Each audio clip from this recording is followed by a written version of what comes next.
Buongiorno, Mondo, and welcome back to 15 with Fosca, the podcast, and to part 2 of my chat with Sandrine Kom, founder of SlowLife Coaching and SlowLife Yoga. Don't miss our conversation featuring Sandrine's insights on our relationship with time and her strategies for making peace with it by bringing slowness into every aspect of our lives. Enjoy the podcast, and remember to subscribe, follow, share, and show some love in the comments. Grazie mille. E buon ascolto. Because it's very clear to me that your nutrition work also has all of this slowness built into it. And what you've done is you've just given me, someone who is a bit of a Cinderella and who never seems to be able to disappear into the bathroom without, the dog scratching on the door and hungry people wanting to be fed in general. But that's a brilliant idea. It's, again, we're going back to carving out space, right? So I'm going to actually, because what happens is when we come back from work, no matter how wonderful our work is, we're both entrepreneurs, we own our own businesses, we love what we do. Yet it is very hard when you get home to shut off when you own your own business. It's very hard for me. So I take your lessons really to the heart because there has to be a separation. When we walk through that door, there has to be before we enter the ritual of cooking, of feeding our bodies, we do need to go and have sort of like a cleansing or at least a moment for ourselves, right? And to say no, you're about to go into this other dimension, this relaxing dimension, this slower thing.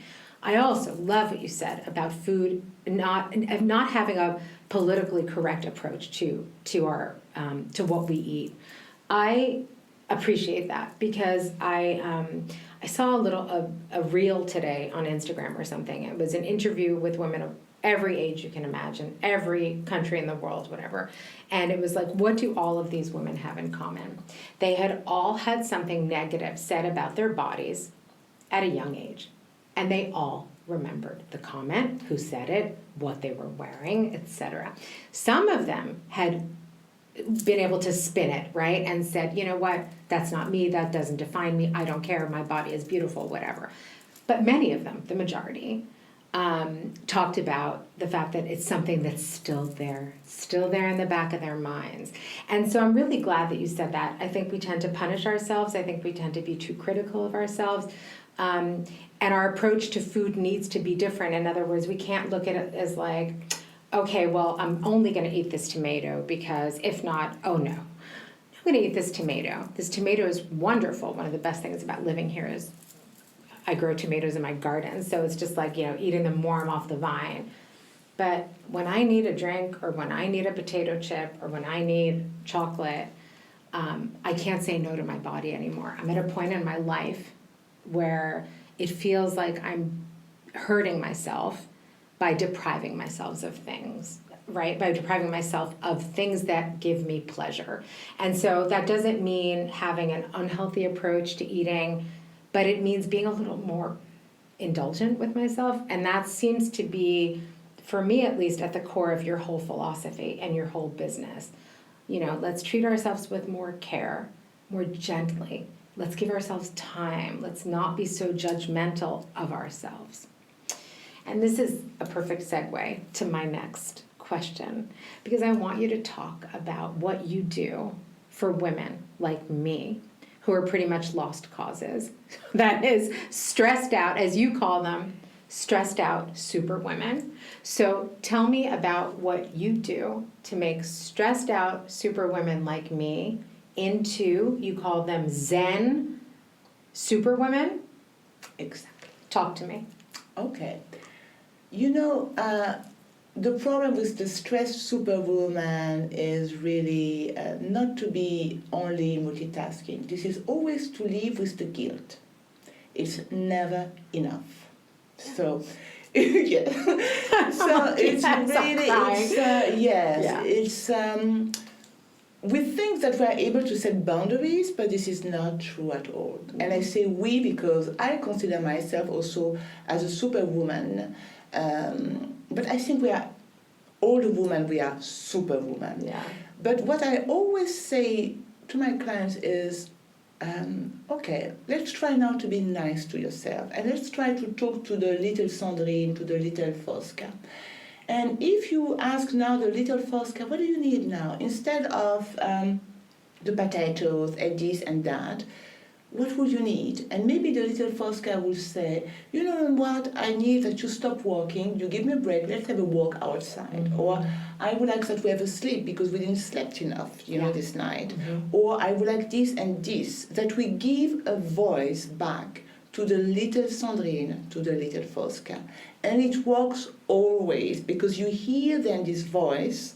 And this voice is very clear about the needs, and the needs are very simple. This is like the needs of our dog, Our dog, what does he want? A caress. He wants to take outside, that you consider him, that you don't watch only your phone, right, or that you are working on your computer. He just wants to feel that you are exactly close, present. Yeah. And this is what we need as superwoman to give to ourselves. And then also to change our relationship with time, because we see really time as our enemy. It's never enough. We would like 24 hours is not enough. Sometimes we get angry already in the morning because we know we don't have enough time. We would like to have, 30 hours of time and not 16 hours. It's not enough. It's not enough. So there is always this frustration. Yeah. So we need to transform our relationship with time. And what we can do, this is to repeat ourselves, I have time. Mm-hmm. And this will help a lot. When I am in hurry, I walk slowly. Yeah, I love that. So really to use the slowness as your daily tool. And you will arrive everywhere, you will do everything and you will do more. Also, this is really important what I do, I invite the superwoman to put an app on the phone. This is a mindfulness bell that you can program the time. Okay. 15 minutes is too much, but for instance, 30 minutes, there will be the bell that will run, and you can choose the beautiful music of the bell. When you hear it, you give yourself the gift to breathe, without feeling it, to breathe, 3 breaths. How much is that? Less than 30 seconds. But this is the possibility to extend your spine, to release the tension in your jaws, because we keep a lot of tension in the jaws, in the teeth, in your hands. So really to take care of yourself in that way, with little reminders using the technology. Yeah, I love that. I was just thinking while you were talking, because we're the same age basically, so we grew up in similar ways, yes, albeit on opposite sides of the world. And I was thinking about how none of this was ever part of the way we were brought up, right? And so I think the reason why it's so hard for super women, especially of our generation and older, but I would also say even younger, to, let's say, reframe this concept of time is because we've kind of always been told that there is no time to stop. In other words, you have to be successful. You have to have a baby. The clock is ticking. The clock is ticking. How many times in your life have you heard the clock is ticking? I've heard it a lot. And so I love the fact that you, with their interactive workshops that you do retreats, and we'll talk more about that in a second. But I love the fact that we can all take these very little, nobody ever told us to breathe. You know what I'm saying? For me, this stuff doesn't come naturally, Sandrine. It's very hard for me. I just told you before we started recording, I want to do a blog post on how hard it is to take care of oneself when one is an entrepreneur with other demands on one's time. And so here you've given a strategy. It's something extremely simple. Technology helps us. It's a reminder to take a breath. Can you believe that we live in a world where we need to be reminded to take a breath? Because this is a problem. Oh, yes. This is a problem. So tell me about how you bring all of this consciousness and these healthy habits to so many people through your retreats, which I would love for you to talk about. Because I know you have quite a few on the calendar. And so talk to us about what those retreats involve, who they're for, what you do. And then I also do want to go back to when you talk about the retreats that you do, your relationship with nature, because that's something I feel that really brought us together. It's something that we both really crave, and that also brings us a lot of comfort. And so please talk about your retreats, and please talk about your relationship with nature and the part that plays also in the work that you do. So the retreats, their name are SlowLife retreats. And these retreats are incredible because this is really the possibility to make peace with time. The time of a weekend, the time of a week. And this is beautiful, this retreat, because people usually they don't know each other. And they become really, you have the sensation that they always knew from each other, you know. Right. Yes, such a long time. Because you feel comfortable, you don't feel judged, you can finally be yourself. Why? Because first of all, I don't take myself seriously, and I ask everyone, please don't take yourself seriously. If you want to laugh, just laugh, you know? Yeah. And laugh like you want to laugh, you know, and it works. Oh, yeah, laughter is the best medicine. Exactly. So, it really is. Exactly. So this is very nice because I notice every time with all these retreats, with all the participants, the humor, the true humor of everyone is coming out. This is incredible. That's also, nice. People that you think they are shy, or the beginning, you know, there is always, you don't feel comfortable. You notice that in a very short time, you know, this is the beautiful freedom. And this is, so for me already, the first hours, I do in such a way to release the tension of people. Okay. With humor, that everyone can really use his sense of humor and discover, my God, I am funny, you know. You are funny, though. Yes, you know. So and people like that. Yes, exactly. Exactly. Yeah. That everyone discover, I'm really a funny person. I didn't know that, you know.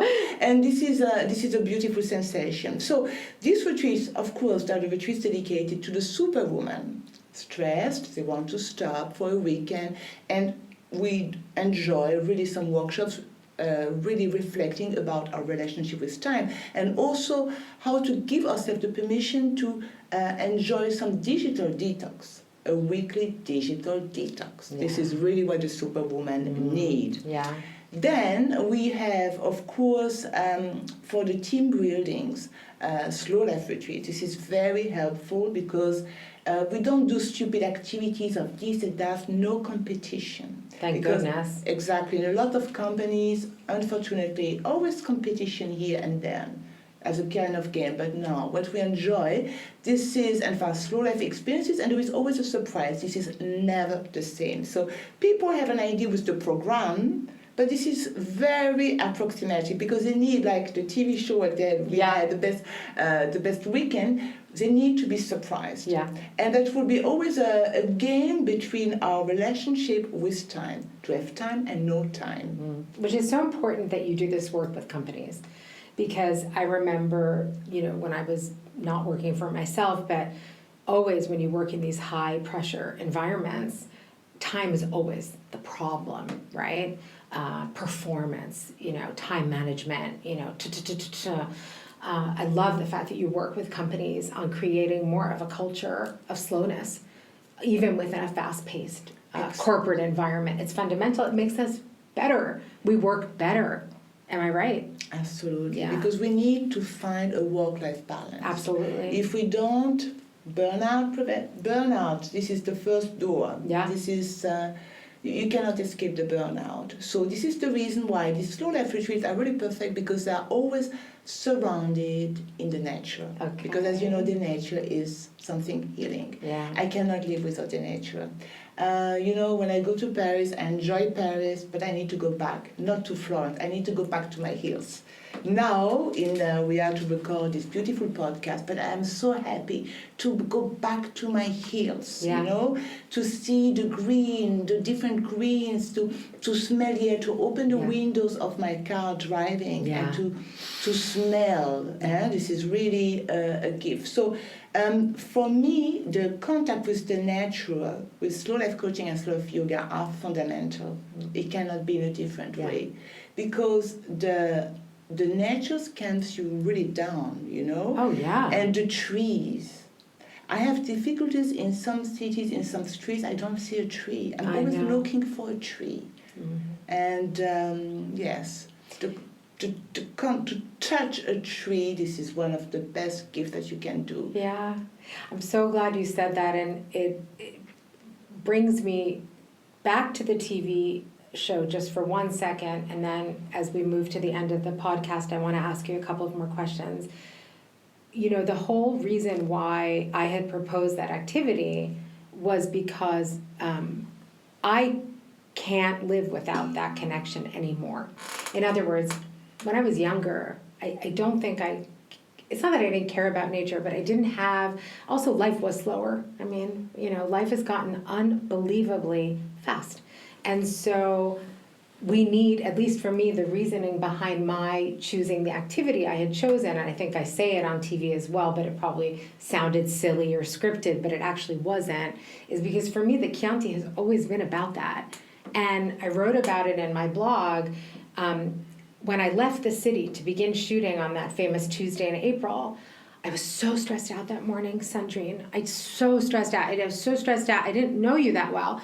I really could have used your help in the 3 weeks leading up to the show, okay? But what happened was this beautiful thing happened. So I get in my car, I load up all my luggage. Yes, I have a very big suitcase on the TV show. Nobody told me that I had, that there was like a set suitcase and then your real suitcase, whatever. Anyway, so I load up my car, you know, and I start driving out. And you know, I live very close to the side of Florence that immediately, it's like 5-10 minutes and I'm already in the countryside.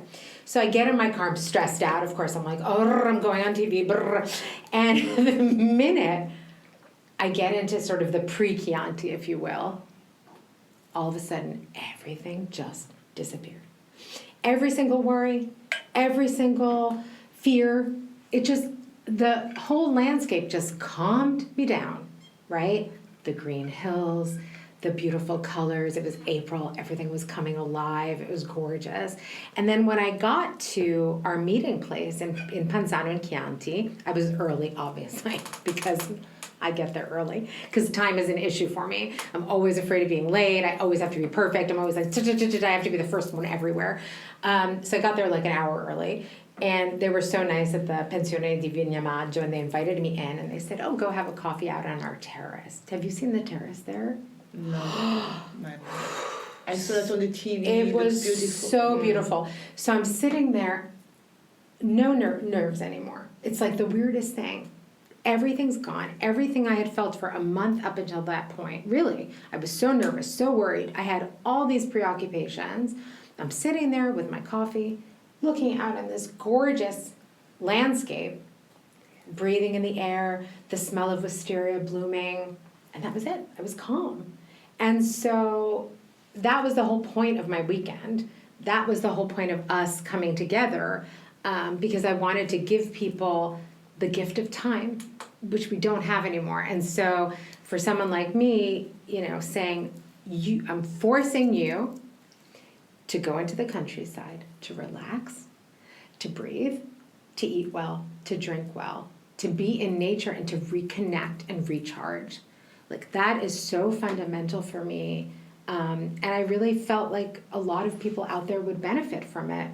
And I think I think our little group of travelers did benefit from that moment, not only that one moment, our special moment, and I'm really glad you talked about the energy, because I felt that too. And rewatching it was kind of a powerful feeling, because in the midst of all that comedy, there was something much deeper going on, you know, and TV sort of shows you and doesn't show you what's really going on, and that's fine. But it was this incredible moment of community. And this is why I sort of am so intrigued by your retreats, because even Emanuela, who was probably the person who got the least out of the experience just because she was, you know, busy rolling down the hill, you know, she appreciated the aspect of it, the fact that we were all together, doing it together. Yes. And that's something I don't think you can understand if you weren't there. So as we come sort of to the end of our conversation, I want to ask you a couple of more things. One is, who do you typically work with? You are so international. Your clients, I imagine, come from all over the world. So tell us a little more about, where your clients come from, where you work, where people can find you. Tell us everything. When are your retreats going to be in 2025? We can post those maybe in the show notes. So tell us a little more about your clients and your upcoming retreats. Okay, so my clients, there are a lot of Americans that really enjoy this approach. Probably because not only people from California, because people from California, they really enjoy this way of life, but also from New York, because New York, there is this special energy and they really enjoy to slow down. Yeah. I was also very surprised to notice that people from Korea, South Korea, really enjoy this approach. So Shanghai also, because I don't know, they enjoy the slowness, because I think they live in a society in which everything is very fast paced, everything is very challenging. The relationship with time is complicated. So they enjoy to be here in Chianti and then to really be able to let go everything. Then I have the luck through the pandemic to work with companies for team buildings. Wonderful. Through Zoom. So different slow life experiences. And then I organize also conferences on slowness, interactive and playful conferences. And this is very funny because I love that. It's so nice. I'd like to do one of those. Yes, it is beautiful, Fosca, because we don't talk about only the benefits of the slowness, and we share it. Everyone can participate, always in beautiful location.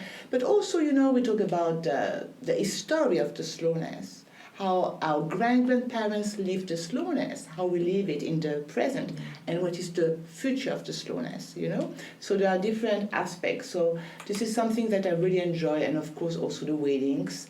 This is something so important for the future spouses, very stressed.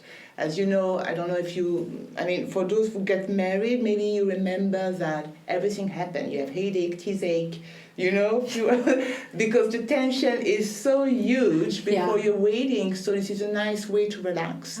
But also smart. To offer special experiences to your guest. So yes, this is all these kind of things that I propose. I love that. And I will I will give you the dates for 2025. We have already 4 appointments. Wonderful. 4 different slow life retreats. So also for people coming from very far away for doing 1 week, always in this beautiful place in Tuscany between hills and the seaside, very quiet luxury. It's my favorite. Yes. That was something we bonded over early on. It's my favorite place to go to the beach in Tuscany because of that very special and symbiotic nature relationship. So you've got the sea and then the hills of the beautiful Tuscan hills, and it's something magical happens there. It's one of those other places like the Chianti that there's something magical happening there, and I just immediately feel better when I get there, and it's I think for people coming far away, it's also a really wonderful way to experience a country, experience a place, but also do yourself really some good. And so I think we have to change not only the way we think of time, but also the way we think of the way we take vacations, right? And so why are we so obsessed with, I'm terrible at this. I'm terrible at everything. I need like a year with you, Sandrine. But, my thing is when I go on vacation, I never go on vacation, right? So Luca came to New York this summer. He tells everybody. He's like, first day, first 5 minutes, she just like grabs me, and 17 kilometers later, And so I'm like, you're the poster child for, the person who needs this kind of retreat the most. But what I like about it is someone who works doing, travel design and who works with a lot of international clients who are looking for something different, but also something that will really stick with them. And I think the idea of visiting Tuscany for a week, if you have the time, if you can, and to engage in something like that is such a deeply rewarding experience. You're giving yourself such a gift because you're saying, not only am I going to this is where we get back to the little Sandrine and the little Fosca that I never listened to, but I'm going to start listening to her. What do you need, right? What do you need right now? I need to slow down. I need to be in the midst of beauty. I need to be in a community of like-minded people with whom I can have fun exchanges, from whom I can learn. So I think that there is so much value in that also when we talk about things like sustainable travel. You know, we need to start thinking about how we are traveling, how we're using our time, what kind of footprints we're leaving. And so I also like, obviously, an approach. I talk about slow travel, I talk about sustainable travel, but your philosophy of business and of life is applicable, I think, to pretty much anything. But I really like the way it sort of grooves with sustainable travel, especially here in Tuscany, which for us is, you know, this is our home. And so we're very protective of it. You know, we have chosen it as our home. And you're such an interesting example because, you know, I didn't have that many choices. I always feel like Italy kind of chose me. But for someone like you with such an amazingly interesting background, just like a tapestry, I love your background, to choose Tuscany is, for me, a very powerful statement. So as we close, my final question for you, superwoman, but Zen superwoman, what's next for you? It depends, because there are some people that say when you have a dream, a very important dream, you don't have to talk about it. You should not talk about it. You should not, yes. You should not talk about it. So, unfortunately, I will not talk about it, but just know that I'm working on this dream working like an athlete, like working for the Olympic Games in LA. I love that you're training. This is a daily training, so a lot of work with visualization. Everything what I do, I have a keyword, and this is the reason each action is connected to the dream that I have. Wow. Yes, so I'm so sorry I cannot talk about it. Oh, no, you don't need to talk to me. Yeah. Because I don't think it's the dream that matters as much, or what's next, as much as the way you've just framed it for us.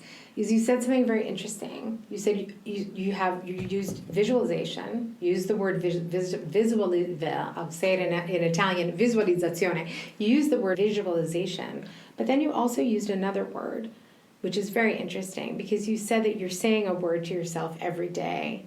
And I do the same thing. And I didn't know that you did this. And so this is sort of an interesting discovery for me.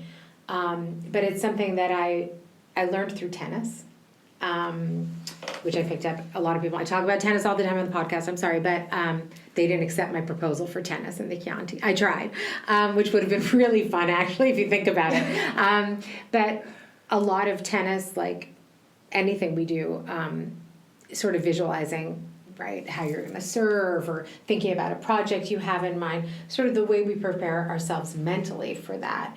And it's so interesting that you just said that, because I've been doing the exact thing. I also have a big thing that I can't talk about either, because I don't want to jinx it, but I love how you have given us in this 1 hour of time so many things that we can do to live our lives in a better way by just really reframing things, Sandrine. In other words, you haven't given me more time today. If anything, you've taken away an hour and a half of my time, which I've loved. But you've given me a way to look at things differently, right? And you've allowed me and all of us who are listening to give ourselves permission to do that, okay? So really, I don't know how to thank you, because I find so much value in what you're doing. I think that we need so much more slowness in our lives, and so many more people like you who are serving as our guides to living better lives. So thank you for that, Sandrine. Grazie veramente. Thank you for everything you do. And thank you for being my guest today on the podcast. Thank you so much, Fosca. It was, for me, very inspiring to talk to you, your questions, because it gave me the possibility to think about a lot of things. Yeah. And also it reminds me that your show, Best Weekend, I am so grateful really that you proposed that to the people, because they needed that. Because when we travel, let's say we have a weekend, we want to go to Pisa, we want to go to Florence, we want to go to Lucca, and this and this and that. We really behave like consumers. Exactly. And what you proposed, it was not something consumeristic. It was really something, take your time, enjoy the beauty, enjoy the connection to the nature. And yes, all the places that you proposed, it was so relaxing. So thank you so much. Thank you. Grazie mille. E alla prossima volta.